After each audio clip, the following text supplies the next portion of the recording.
Miss me racing. Might as well. I'm walking through a ghost town, y'all ain't playing my sounds. Don't tell me to calm down, don't tell me to calm down. Only time I go backwards is when I wanna moonwalk. Don't test me, my mood's wrong. Don't test me, my mood's wrong. We are who we say that we are. You were lost in the stars, and it's all from the start. Never running no pace, never on the right page. But we still read that book, and we still run that race. Ay. Mississippi Racer riding out, no shortcuts, no time for that. Mississippi Racer riding out, till the wheels fall off, I'm driving that. Mississippi Racer riding out, we'll stop burning, strike the match. Mississippi Racer riding out, red light, green light, red light, good night. Ay. Red light, green light, red light, good night. Red light, green light, red light, good night. Red light, green light, red light, good night. Red light, green light, red light, good night. Time to chill, don't sweat it.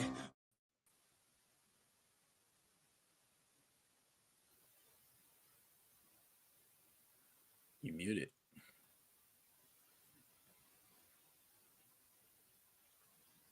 Yeah, I can't hear you.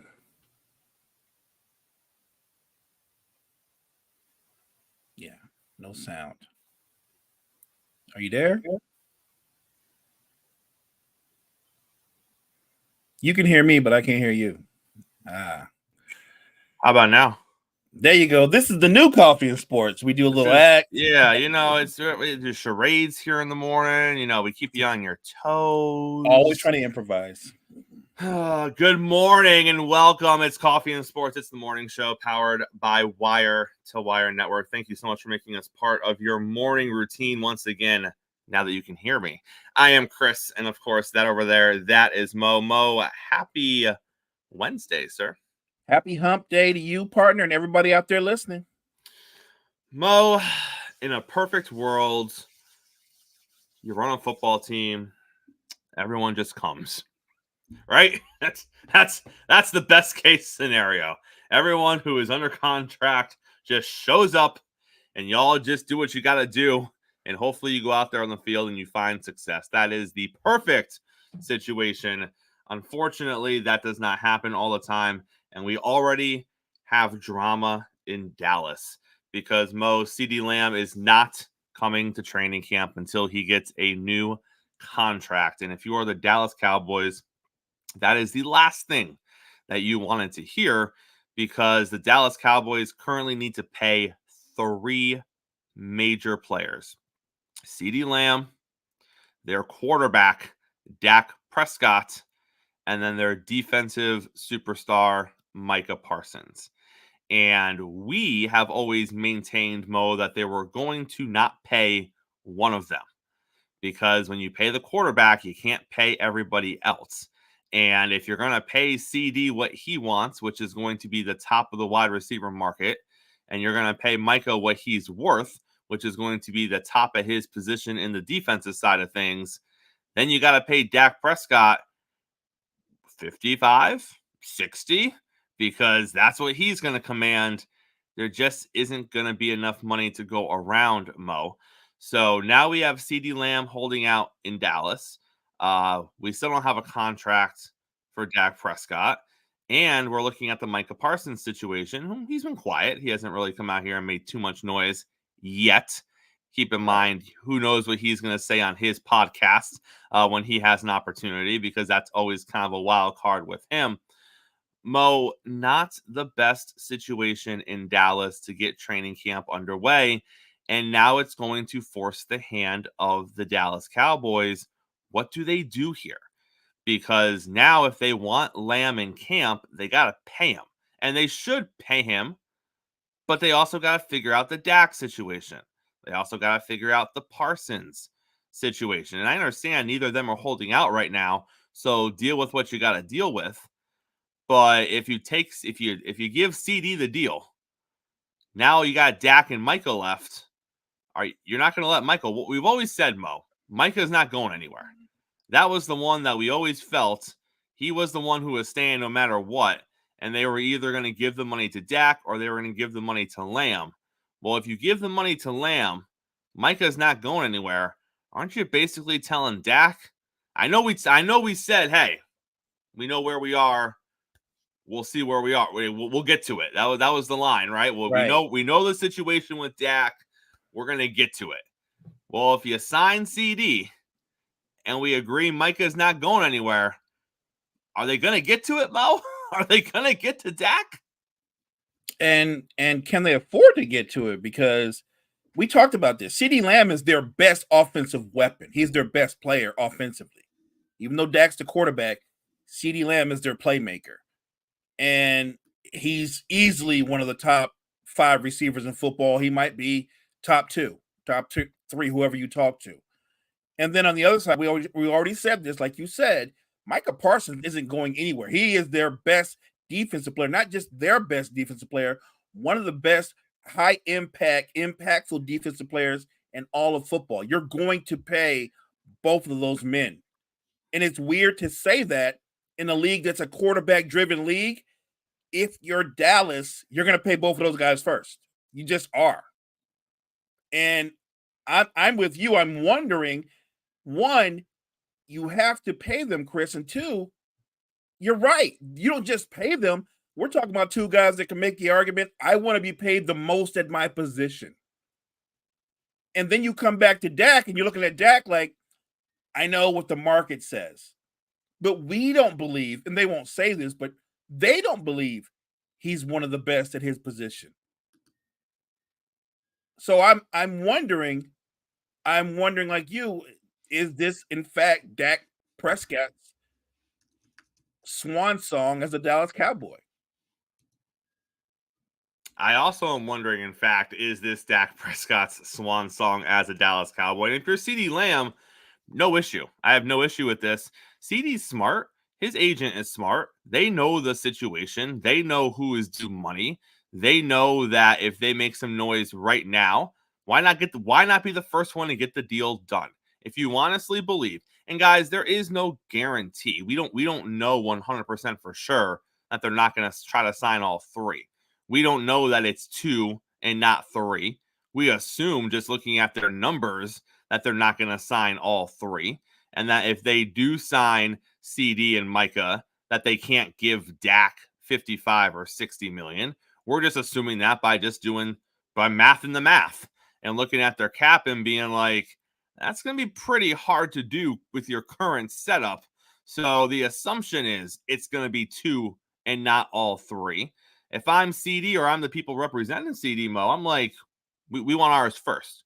We don't need to be in the conversation of who signs second or third. Let's get ours done first. We're good. We'll come to camp. Y'all can figure out what you want to do with Dak and Micah later on. They can fight over who signs second. Let's get our money first, Mo. I think CeeDee Lamb looked around at the landscape, saw the other receivers that were getting their money, that were getting the bank, and him and his people got together and said, okay, they're apparently not going to get to us. They're not going to bring it up. They're going to act like we don't want our money, and we're going to go about as business as usual. Let's switch it up. We're not going to report. We're not going to practice until we get a new deal. I have no problem with that. Look, players have these moments when they have any kind of power, and it's usually in this kind of situation. CeeDee Lamb has a ton of power. If they don't pay him and he just sits, you look at the Dallas Cowboys offense, it will be stagnant minus him. He is the one guy that defenses have to align themselves and adjust to. He is the guy that strikes fear in your secondary. So I have no, and this is a completely different situation versus the one in San Francisco. And I don't want to get all into that, but it's completely different because we're talking, there are levels to this, and CeeDee Lamb is at another level. You have to pay CeeDee Lamb, and I think it's going to be the domino effect, right? You pay CeeDee Lamb, you just brought it up earlier, Michael Parsons is going to go right to his podcast and go, I'm so happy for my guy CeeDee Lamb. He got his money. He got that bank. So what about me? I'm next. I'm like, right. What about me? And then maybe some caller's going to call in. Yeah, Micah, that's great. What about you? What about you and Dak? Oh, I don't know about Dak. That's Dak's business. I'm really talking about me. that's what it's going to be like. Every man for himself. Mo, we got Will coming on the show this morning. We're going to talk a little NBA like we do every Wednesday here on the show. Let's get him up here. Will, how are you this morning, sir? How you doing, guys? What's good, Will? Chilling. How you doing, Mo? Well, let's start with this. The Boston Celtics, they gave Hauser a 4-year, $45 million extension. This is the time of the NBA offseason where we're going to see some of the last-minute veteran sign deals. We're going to see some of those deals that weren't pressing issues early on in free agency happen. And, of course, we're going to have those potential what-if, not blockbuster deals, but those middle guys could potentially be moved around. Just that chatter, because that's what the NBA is best at during the offseason, is just the chatter of people always trying to maneuver and talk about ways to make themselves look better. Some of it never gets traction, some of it does. But we're going to start with some signings today, and we got Hauser going for 4 years, $45 million with Boston. What do you make of the move? They see value in him, and I get it. I understand that point. They see value. Great, good rotational piece for them. I don't know if the market bears that much, but yeah, if you see value in a player, go ahead and make that investment. Go ahead and sign. I'd rather sign somebody early than wait too late. So if you do see value in a player, go ahead and sign him, lock him up, and see what he can do for you this coming season.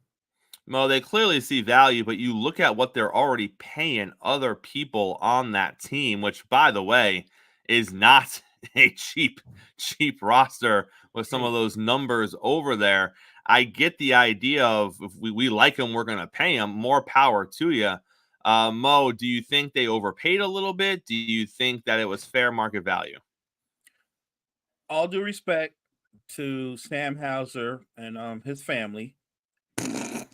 When Sam Hauser was drafted, in his wildest dreams, he didn't think he'd make $45 million. That's why I asked. Is that what the market would bear?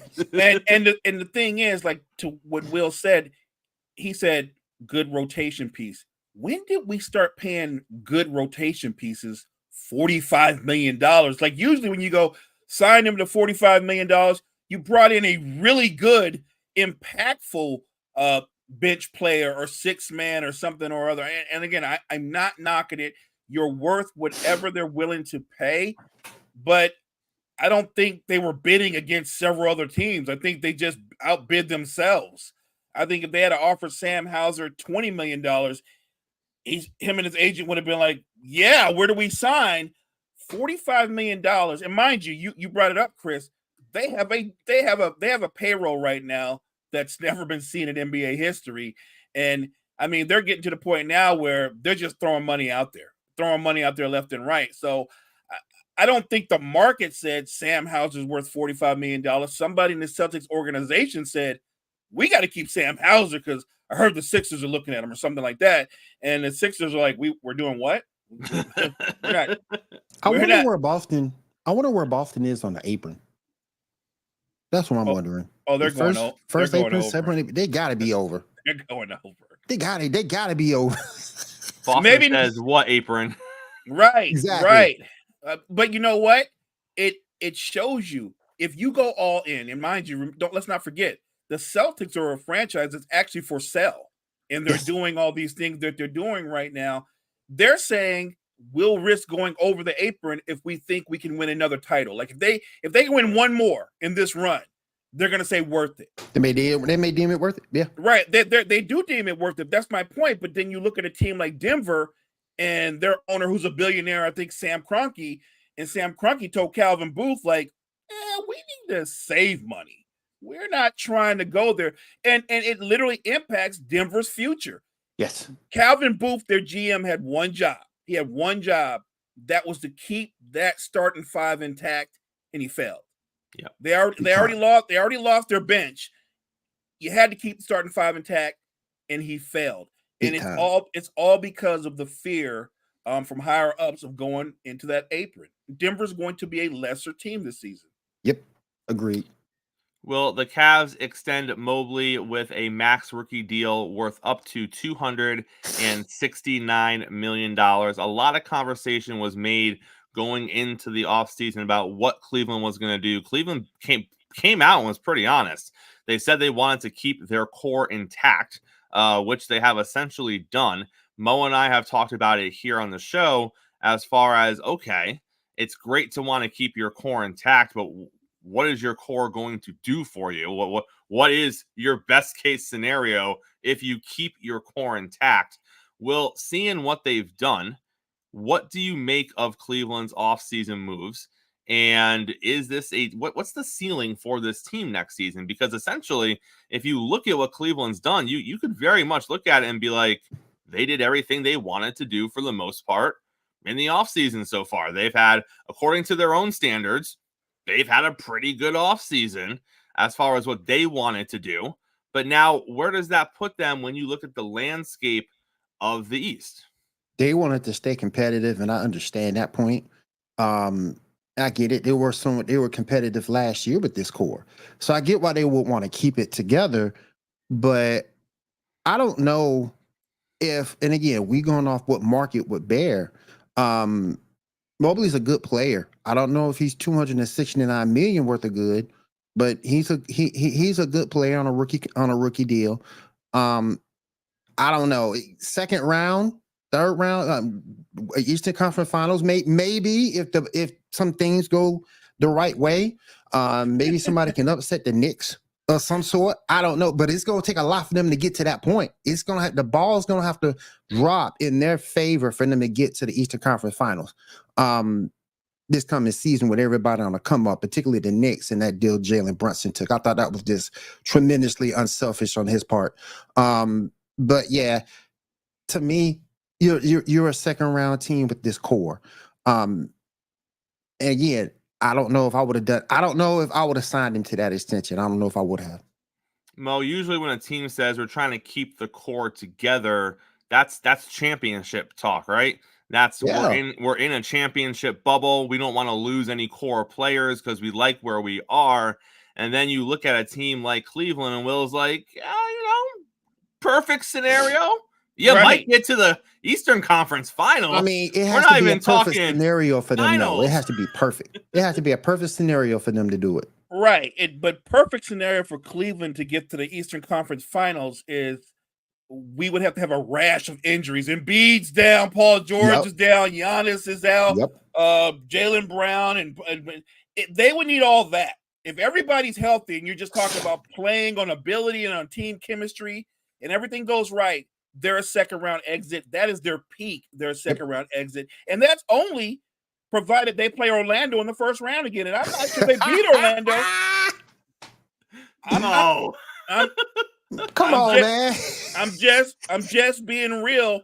That was a 7-game series. And by the way, Orlando actually went out and improved their team. So I don't even know if they beat Orlando. They did. But I'm saying is to tell your season ticket holders, we kept the core together. We kept the same core together that got knocked out in the second round. Look out, world. That's false advertisement.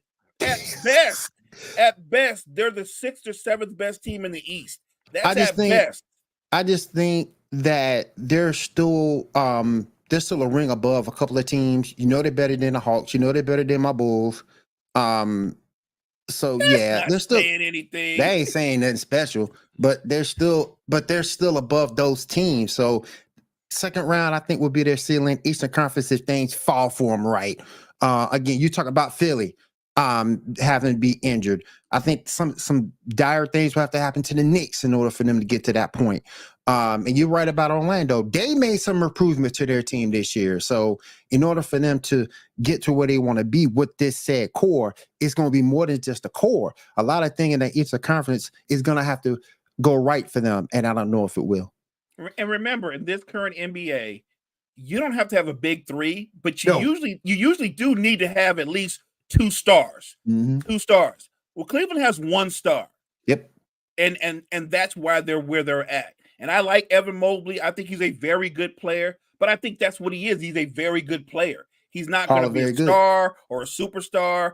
And go down the list. Jared Allen is the same way. Yep. They've got a lot of good players surrounding one star. You're not going to win anything with that roster. Holiday very good. Well, Memphis has moved on from Zaire Williams, trading him to the Nets. You look back, and this is someone that came into the league with some expectation. Did not pan out that way, obviously, with the Grizzlies. You look at the move, and is this one of those things where it is a change in scenery is going to make a difference here? Or is this shouldn't have been a lottery pick? He was, I think to me, he was more of a hype when he was coming out of college back in 2021. 7.5 points a game. I think it was 8.9 last season. I don't know if his team chemistry, maybe like a playing time that hindered him, or he just wasn't that guy. I think to me, he just wasn't that dude. But again, we'll see. Maybe a new scene of scenery will help him kind of rejuvenate himself as a player. But he's just not that guy. I was never a believer in him back in 2021 when he came out. Mo, I know the Nets may not be the best place to go to rejuvenate your career, but that's the situation that the young man finds himself in. Is the change of scenery going to help him at all, or is he just wasn't the guy? I think it gives him an opportunity to restart his career. And if you go to the Brooklyn Nets, obviously that's a team that's in a rebuild mode. So no pressure to win right away. I think it gives him an opportunity to play in a situation where he can develop, take another step in his development without the pressure of being what he was coming out in college. And look, the funny thing is, I almost feel like the Nets as a whole, when you look at their roster, it's the place of misfit toys because they still own the rights to Ben Simmons, another guy who's going to try to resurrect his career one more time. So I think it's a good opportunity for the young man. And look, I'm one of those guys that I wish everybody well, especially when you're a high draft pick and you catch the ire from the fans, from the media.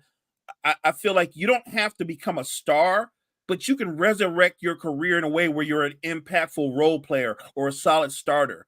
So I just hope he gets the opportunity and he takes advantage of it playing in Brooklyn. Only been in the league 3 years, y'all.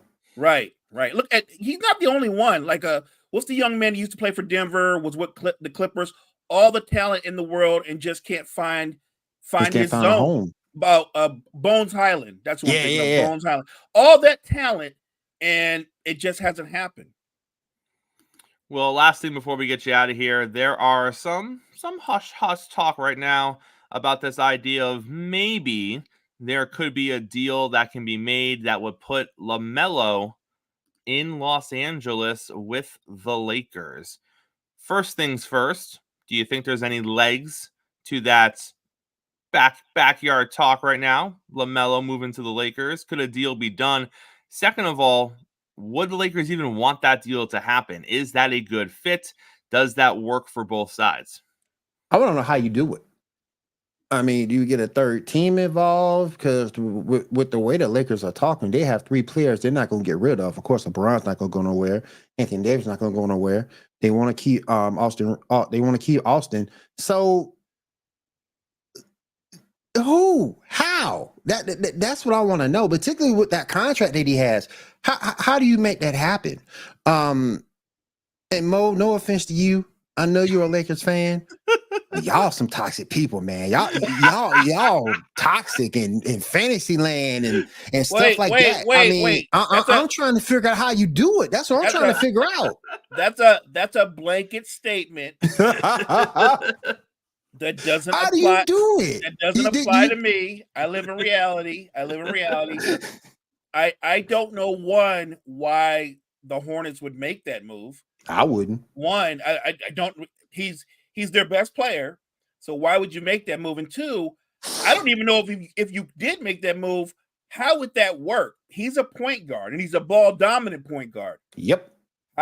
You're not going to get to be ball dominant with LeBron, who's the king of ball dominant. Like, you're not even going to get to play point guard. You're going to be Nope. listed as a point guard, but the guy that's going to have the ball in his hands predominantly at the time will be LeBron James. Yep.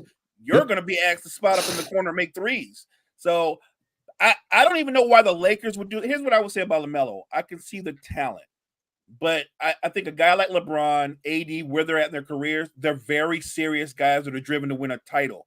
I don't know if LaMelo Ball's that serious or that committed. And I'm talking about really strictly as a basketball player. I don't think he would be a good fit. So whatever this trade, I never even heard of this trade, but whoever put it out there, I don't see why it would happen unless Charlotte is literally looking at the apron, like a lot of people going, yeah, he's our best player, but this guy's going to want the max, and we need to shed money because we're not one of those franchises that's made of money, right? And that could be it could be as simple as that. And I'm not saying the Lakers won't do it because I know Jeannie loves star power, but I'm just thinking about in terms of basketball, what it would look like on the floor. I don't know how that would work. Me neither. I don't know how it would work. Like I said, third team involved. And toxic maybe is a harsh word. Will toxic? toxic. Look, Lakers fans are toxic. I always ask this question. Mo, who's more toxic, Lakers fans or Cowboys fans? Cowboys fans. Cowboys fans. Cowboys fans. I mean, because you're looking at the fact that both teams are in La La Land. They think they're gonna win the championship every year when it's not the case on either side. That's fair, but the Cowboys haven't won since '95. True. I believe we won. We at least won like 4 years ago. Like that's We did. that's not decades ago. I'm just saying. That's fair. Will, where else can we see you this week, sir? I won't no From the Sidelines podcast this week. No player versus team. I will be back Saturday night for the Geek Outlet podcast on Facebook and Twitch and YouTube.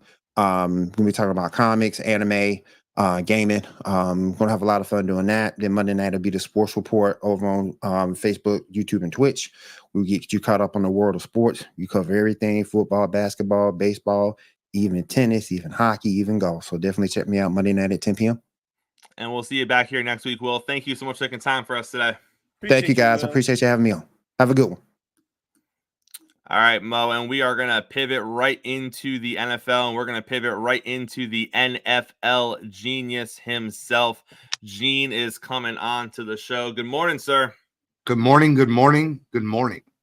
Gene, we got drama in Big D. Dallas.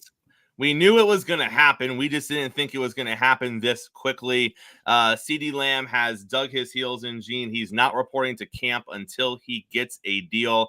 I say brava to him. He knows what's going on. He wants to get his money first, which makes sense. Worry about yourself.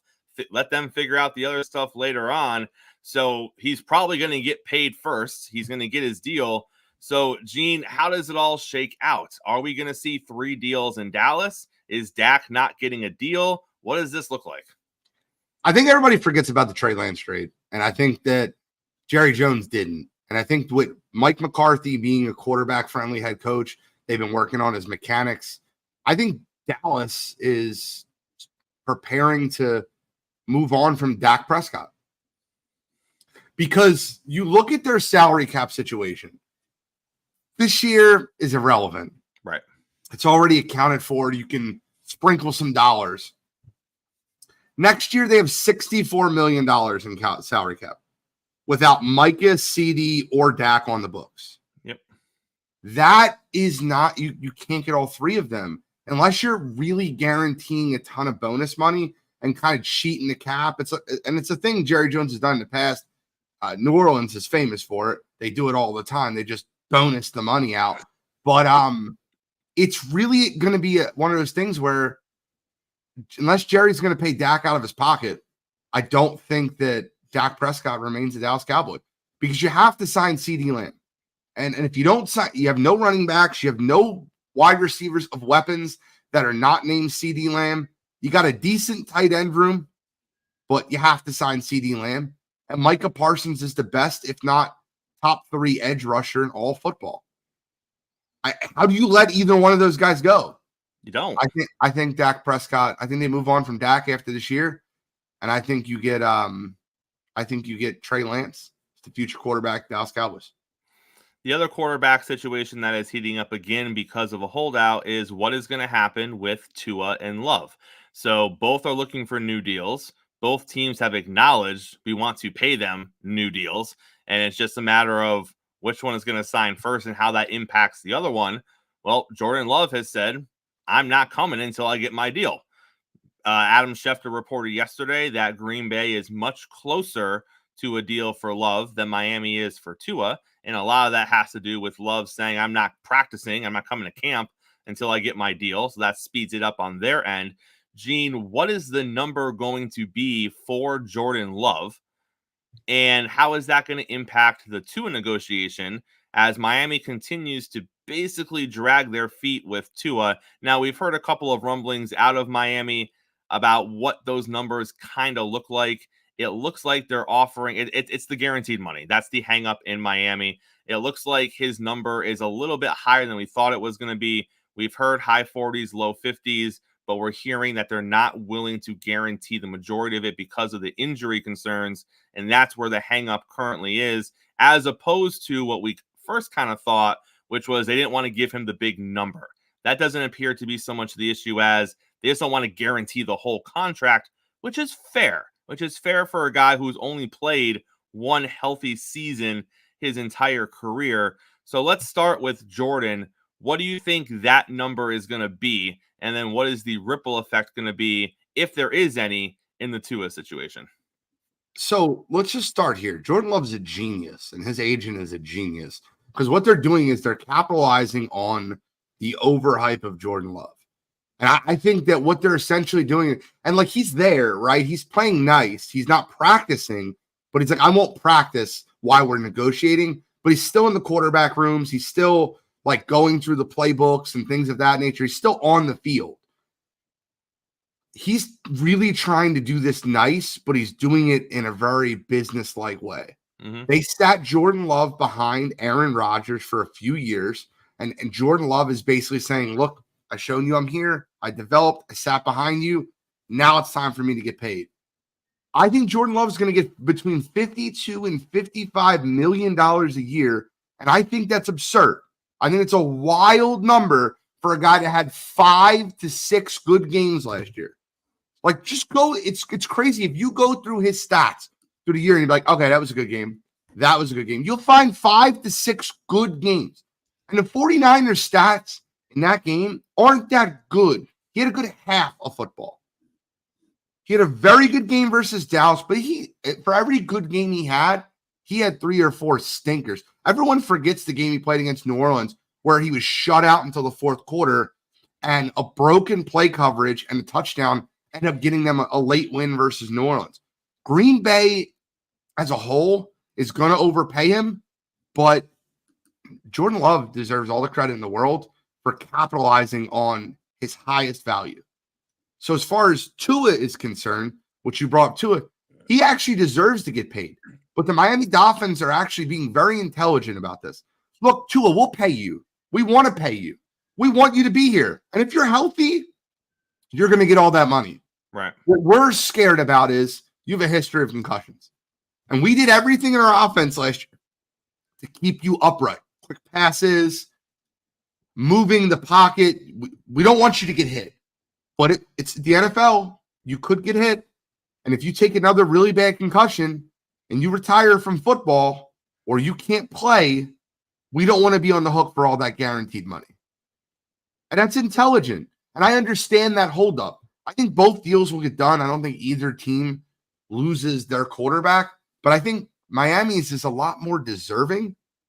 And I think Green Bay's is a lot more a player capitalizing on a really good situation for him.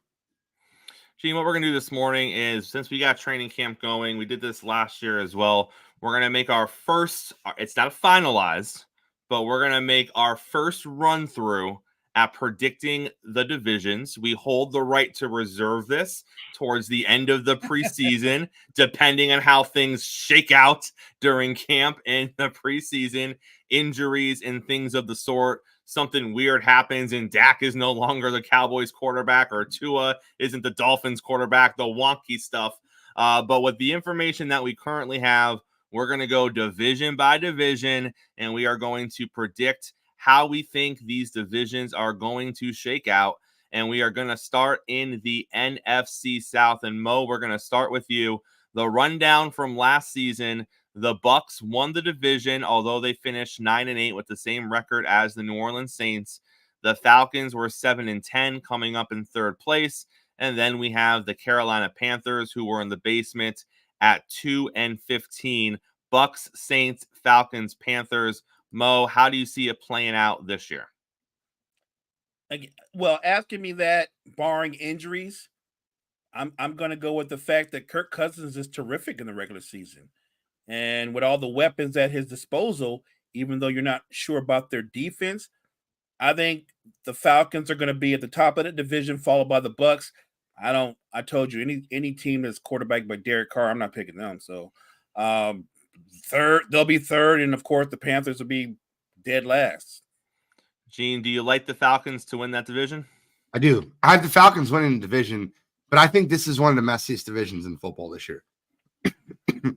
I have the Falcons winning the division. Second in the division, I have the Carolina Panthers. Ooh, my guy. That's a hot take. Third in the division, I have the New Orleans Saints. And last in the division, I have the Tampa Bay Buccaneers. Let me ask you this. How many wins do you have for Carolina? 7. Okay.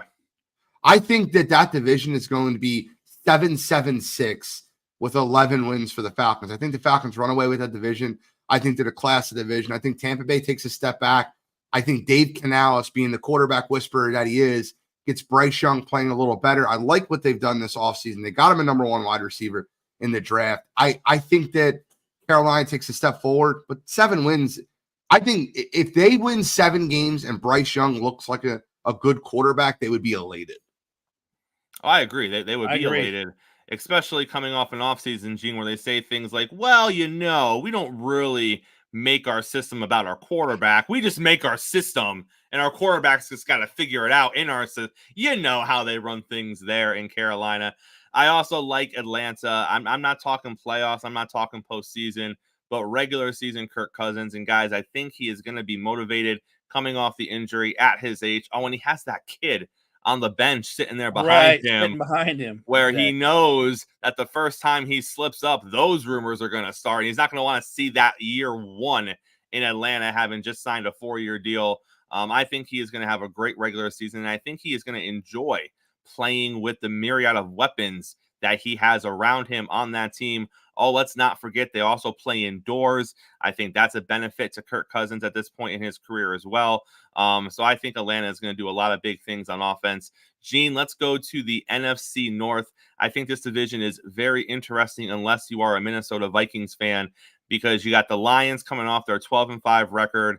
The Packers finished at 9-8 last season. All of this Jordan Love hype going into the season. And it's not just delusional Packer fans. The NFL media loves Jordan Love right now, and they are listing him consistently across the board as a lower end top 10 quarterback going into the season. Then you got the Chicago Bears with all of their shiny new weapons on the offensive side. How do you see the NFC North playing out, Gene? I have the Lions winning the division. I think they'll win it rather comfortably. I have the Chicago Bears finishing second, the Packers third, and the Minnesota Vikings not even close to the division. I actually think that the Lions will win 12 to 13 games.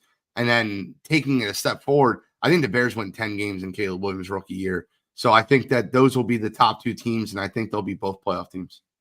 Now, is this an example of Love having a bad season, or the Packers just not being the same caliber of team that the Bears and the Lions are? I mean, I think Love has the same season he has last year. I mean, I don't think last year, like last season, right? Like, right. It's Jekyll and Hyde. Some games he looked very good, and he makes the weird part about Jordan Love. If you watch him play football, his mechanics are awful.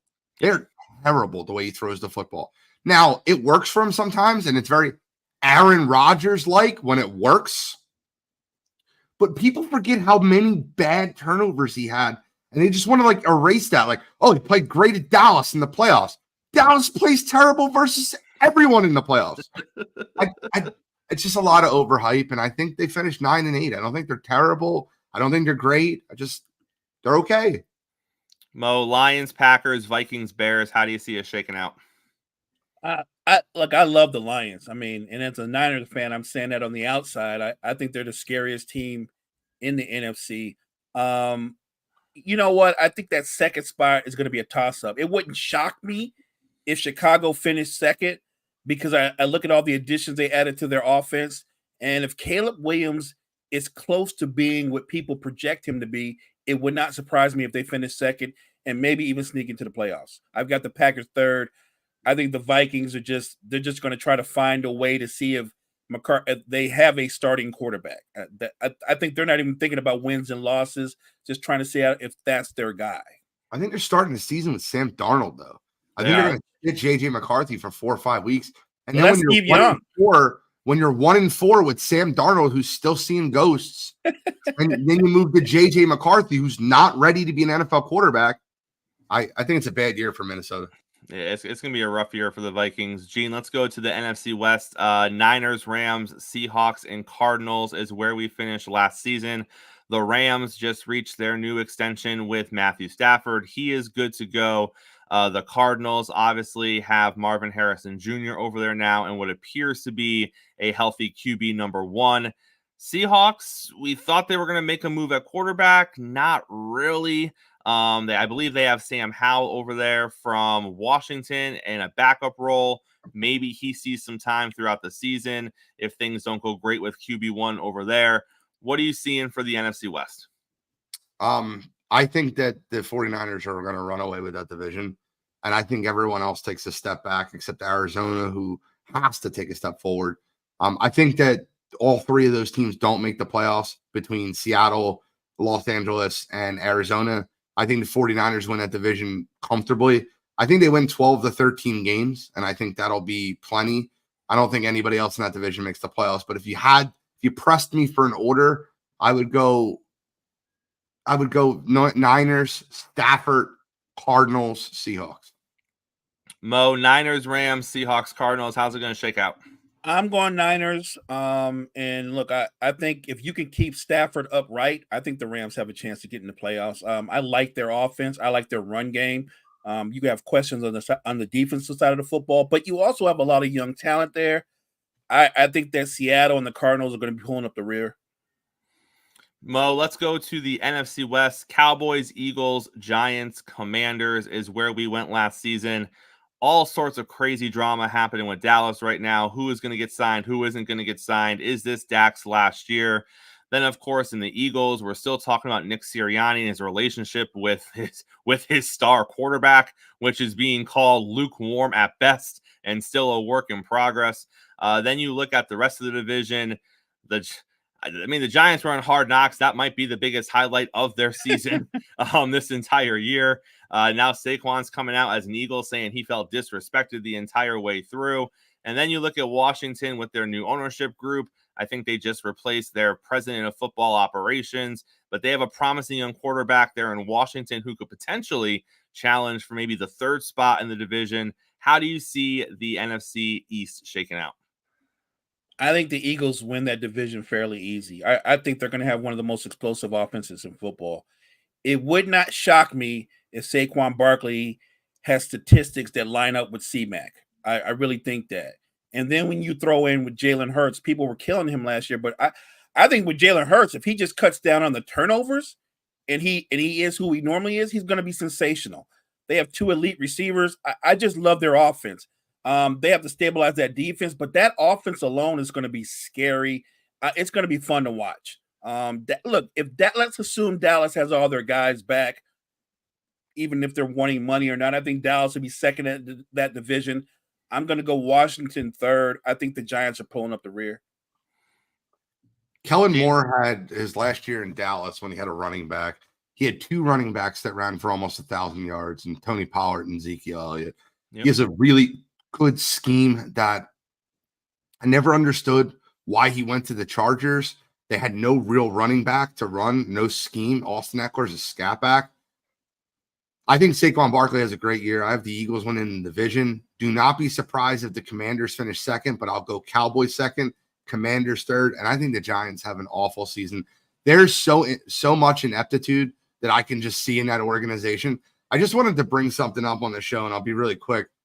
Their wide receiver coach is Mike Groh, and I don't think you might not know who Mike Groh is. That's why I'll give you a little bit of. Mike Groh became the Philadelphia Eagles offensive coordinator after Frank Wright left in 2018, after the Eagles won the Super Bowl. He was awful. He was a terrible offense coordinator. He was so bad that in the Titans game, he had said that, well, we did our job. We scored 3 points in overtime. The defense needed to hold them out. In a press conference, you could score a touchdown and win the game. They scored a field goal, and the Titans beat them in overtime. Mike Groh then went on to be the wide receivers coach for the Indianapolis Colts. I'm not trying to be that guy, but what stands out to you about Colts wide receivers? He goes over to be the Giants wide receivers coach and had a big hand to play in saying, I want Malik Neighbors, who doesn't want to be here, over Marvin Harrison Jr. That team's ineptitude is just so poor. I don't understand it. I think the Giants fall flat on their face and completely rebuild the organization. Do you think they're going to be in play for the number 1 pick? Yes. I think they're going to be one of the worst teams in football this year. Wow. Gene, let's jump over to the AFC. So we're going to start with the AFC South. Texans, Jaguars, Colts, and Titans is how it finished last season. Obviously, and rightfully so, based on the way he played in year one. A lot of expectations for CJ Stroud and the Texans, especially with some of the moves they made in the offseason. But let's not forget, Jacksonville just paid their QB1. He was hurt for about half of the season last year. But prior to that, he looked good. The Jaguars look good. And then you have Anthony Richardson coming back from his injury. Essentially, this is going to be his rookie season, having only played 4 or 5 games last year before the injury. And then the Tennessee Titans are in this division as well. This division is going to be a bloodbath. And this is going to be the division where I'll have egg on my face because I'm not going chalk here. And I get it. I'm the resident Trevor Lawrence fan. I got the Jaguars winning this division. I have the Texans and the Colts tying for second in the division. And then I have the Titans very, very low down. I don't think they're going to have a great year. I think Rocket Man is not going to be able to throw the ball that well. Stop putting Mayo on everything. And I'll go Jaguars, Colts, Texans, and then I'll go Titans last. Do the Texans still make the playoffs? I think so. I think they become one of the wild card teams. I think the Colts do too. This team could have 3 teams in this division that make the playoffs. I think this is one of the best divisions in football. I think they're very undervalued. I think all 3 teams have very good years. Mo? Yeah, I agree at the top when you look at the Texans and the Jaguars. I would flip it. I'll go Texans, Jaguars, Colts. A lot for the Colts, though, is so dependent on what Richardson is, and we don't know what he is other than he's a great athlete. I don't know what kind of quarterback he is because you didn't see enough. So I think they're going to rely a lot more on Jonathan Taylor and their defense, and that might be enough in the first half of the season. But you know what I trust, Mo? I trust Shane Steichen to have an offense that can run with Jonathan Taylor and Anthony Richardson. They are going to give people nightmares with that read option. Option reads. I'm telling you right now, AR, he's not a great thrower of the football, but you know who else is not a great thrower of the football? Jalen Hurts. And his MVP run, the year he didn't win the MVP, he finished second. His offensive coordinator, none other than Shane Steichen. And it matters. And the people who think OCs do not matter that much don't know what you are talking about because it makes a huge difference. Mo, let's talk about the AFC West. I think this is going to come across pretty much the same across the board, but we got the Chiefs, the Raiders, the Broncos, and the Chargers. That's how it finished last season, Mo. Mo, how is it going to finish behind the Chiefs this season? Or you calling for an upset? I'm not calling for the upset. I'm calling for reality. So we'll have Chiefs at the top. I think a lot of people have the Chargers at the bottom. I'm actually going to say I'm looking at that division. I'm not that impressed with the other 2 teams. I'm a big Jim Harbaugh guy. I'm going to say even though they're not going to be great, I think they'll be better than the Raiders and the Broncos. So I'm going to have the Chargers second. I don't think none of the 3 make the playoffs, but I think just in terms of better record, I'm going to go with the Chargers with the Raiders and the Broncos at the bottom. Gene? I'm obviously going with the Chiefs at the top. I don't think the other three teams make the playoffs, but I will say this. I'm going to go with the Raiders second. I love Antonio Pierce. I love what he's building as far as, and I think Gardner Minshew will ultimately be their starting quarterback this year. And that guy fights like hell, man. He gives everything he has. I feel like that organization as a whole are going to have a lot of tryhards, and they're going to win a lot of games catching people on the wrong week. I'll go Broncos third, and I think this is a really bad year for the Chargers. Gene, I just wish that the Raiders liked their head coach as much as everyone else seems to like him, because I'm still not quite confident they like him all that much with some of the things that they do, the poor guy. Listen, what they did to Rich Bisaccio should tell you everything about that organization. Nope, 100%. Gene, AFC North, some people think this is going to be the most competitive division in all of football. Ravens, Browns, Steelers, Bengals. Obviously, you got Lamar coming back, looking for his potential third MVP. The Browns have a healthy QB1. The Steelers are going to have one of the best defenses in the league, but what is their quarterback situation going to look like? And then, of course, the Bengals and Joe Burrow. If they have all things firing, are we going to see the return to Joe Burrow in the playoffs? How do you see the AFC North finishing? This is going to be another one of those ones. I'm pre-predicting it. I could have a lot of pie on my face, and you guys know how much I love Joe Burrow. But I'm going to tell you right now, I got the Ravens winning the division. I think they have the best safety in football, the best linebacker in football, one of the best defensive lines in football, and their offense looked really good last year. I have the Browns finishing second, and I think they'll make the playoffs. I have the Pittsburgh Steelers finishing third in the division. I think Justin Fields will ultimately be their starting quarterback, and I have the Bengals finishing dead last. I think that organization is in the worst disarray, and this might be a terrible prediction. I hope this doesn't happen, but Joe Burrow could pull an Andrew Luck.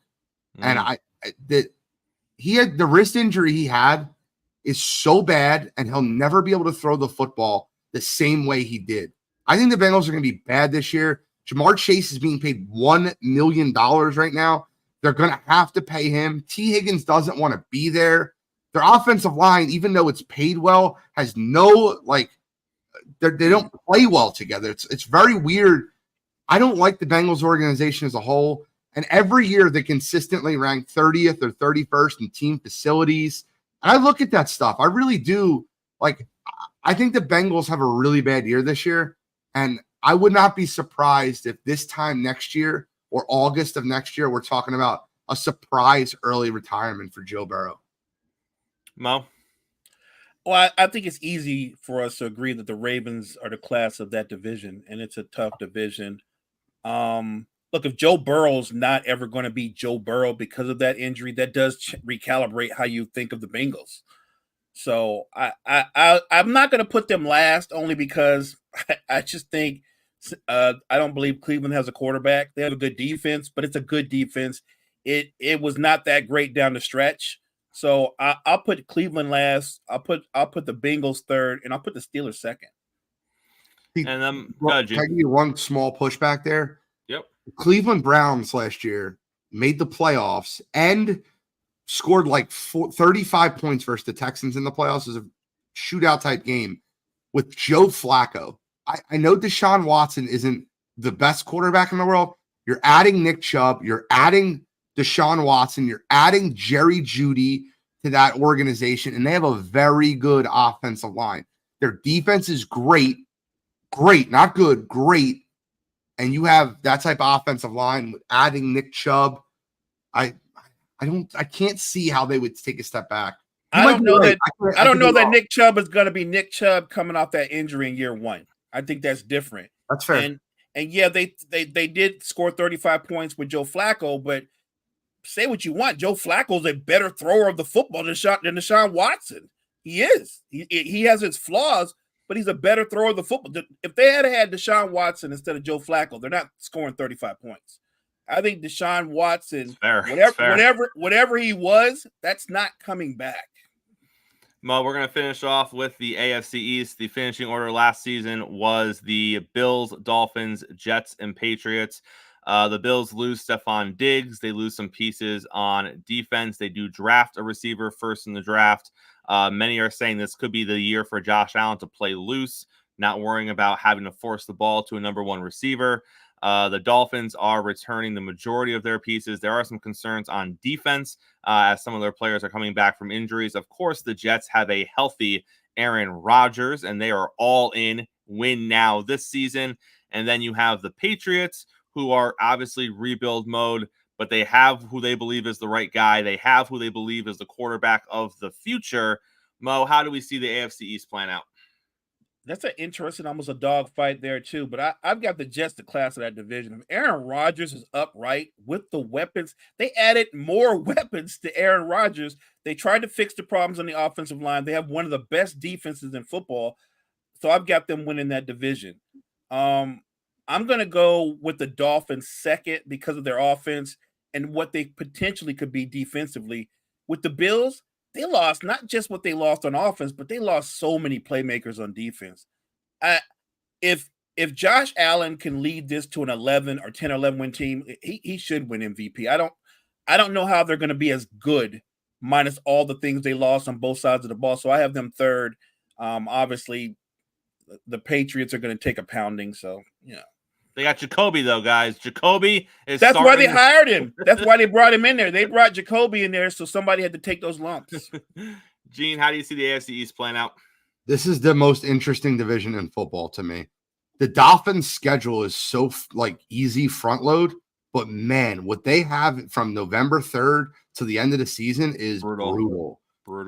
I think they could start 7-0 and not win the division. Yep. That's serious because the end of their schedule, it's like at home versus the 49ers, at Texans, at Buffalo. Like they have a hell of a schedule. And that's not even adding the fact that they're going to play at the Browns in December, at the Jets the last week of the season, which could be for playoff terms. That's a terrible end of the schedule. I said this on Wire to Wire last week, and I'm going to say it again here. I think this could be Josh Allen's MVP year because you don't have to force the ball to a wide receiver one. I will tell you this. If you're playing fantasy football, draft Dalton Kincaid. I promise you. I think he's tight end 2 this year. I'll go Jets, Bills, Dolphins, and I hate doing that because I think Miami could start 7-0 and I could look like such an idiot. But I think that they'll both be really good. But I think, guys, I'm really high on the Jets. I think that if Hassan Reddick shows up and they get to deal with him, their defense, their offense, they're both top 5 units in football. And then I think the Patriots win 3 or 4 games, maybe. I think they're going to be awful, if I'm being honest with you. Gene, I think they're going to be awful. Go ahead, Mo. Just a quick question. Did Howie fleece the Nets again, the Jets again by sending them Reddick and all the issues? Like they didn't know what was coming. Did Howie get him again? He traded Hassan Reddick, who he wasn't going to pay, got a 2nd round pick, signed Bryce Huff, who's basically their Hassan Reddick, and picked up a 2nd round pick, spent less money. That might be one of the worst fleecings you'll ever see. Hassan Reddick told the Jets, gave them a verbal agreement. He's like, I won't hold out. I'll still show up. Like, I'll be there. And as soon as the Eagles signed Bryce Huff and the ink was dry and Hassan Reddick was dry, he's like, now you need me. Not showing up now. Now you need me. And it's a nightmare scenario for the Jets. Like, it's funny because I still think their defense, like we talk about Quentin Williams, who's one of the best tackles in all football. Who we really fail to talk about is Quincy Williams, his brother, who's one of the best linebackers in football that people don't talk about. They have 3, not 1, not 2, 3 elite cornerbacks. Elite, not good, elite. They have 3 guys that can make a claim to be a top 10 corner in football. The Jets defense is not what concerns me. Hassan Reddick's obviously going to help that. It's keeping Aaron Rodgers upright. But you have Garrett Wilson, Mike Williams. You have so many weapons around. Breece Hall. I think that team, if healthy, if you promised me health, which is a big if, I think they're the best team in football. Gene, what's happening on Wire to Wire Sports tonight? Olympics. We got trivia. By the way, I'm going to blast Joel Embiid tonight. Blast. He's got to shut up. Makes a comment about LeBron. LeBron ends up getting the game-winning layup, talking about LeBron's not the same LeBron. Then yesterday, he makes a comment about Jason Tatum playing on a super team. Shut up. Bro, I don't get it. He just does. He's got diarrhea in the mouth. I'm gonna blast him tonight. We're gonna talk about the Olympics. We have our linebackers list tonight, which you'll see where Quincy Williams lands on mine. I have him as a top 10 linebacker. We got a bunch tonight, man. We got really a lot to talk about. UFC's got a card coming up, so it'll be an action-packed show. Gene, always a pleasure on a Wednesday. Have a good night, sir. Appreciate Take care, you. y'all. All right, Mo, let's close out the show with this. We got a little WWE news to talk about. So anyone who's been watching the WWE product recently, they can see that they are obviously shifting away from the PG era. This is done by design. The Rhea Ripley, Liv Morgan, Dominic Mysterio storyline is a prime example of that, as they are testing the waters and heating things up in preparation for their Netflix debut in January of 2025, where it was confirmed last week, Mo, that once they hit Netflix, the PG era does not exist anymore. The storybook is wide open to tell any sort of compelling stories that they see fit. Mo, do you think this is going to elevate the product, or do you think this is going to hurt the product? Because sometimes there is too much of a good thing, and sometimes having moments where you're like, oh, okay, that was spicy, is Right. better than the entire show being spicy. Right. Not saying that's going to turn out like that, but do you think they're going to find the right combo as we head into the Netflix era? I think that's the key. As long as they're doing compelling storylines and not doing, let's say, things that are the hot take, the buzz of the night, and not the entire show or what's being set up months ahead of time. What I don't want as a fan, I don't think you need to veer into the Attitude Era again. I don't think you need to go down that lane. You can find a happy middle ground. You don't have. I don't need to see a Val Venus Part 2 or anything like. Val Venus. I don't need any of that kind of stuff. Just look, compelling storylines should be the key. If the Liv Morgan situation with Dom and Mommy, if what we've seen so far is as, if you want to call it, spicy as it gets, I'm good with that. I'm good with that, because if the setup is for those two to eventually get in the ring and go at it, love it. It might be one of those storylines where we get a double turn, right? Where Dom turns on Mommy and sides with Liv. Who knows? Dom's the kind of guy that he has so much heat that would just make people hate him even more. And I think that would work to his advantage. So I'm with compelling storylines. Just don't go too far to the left.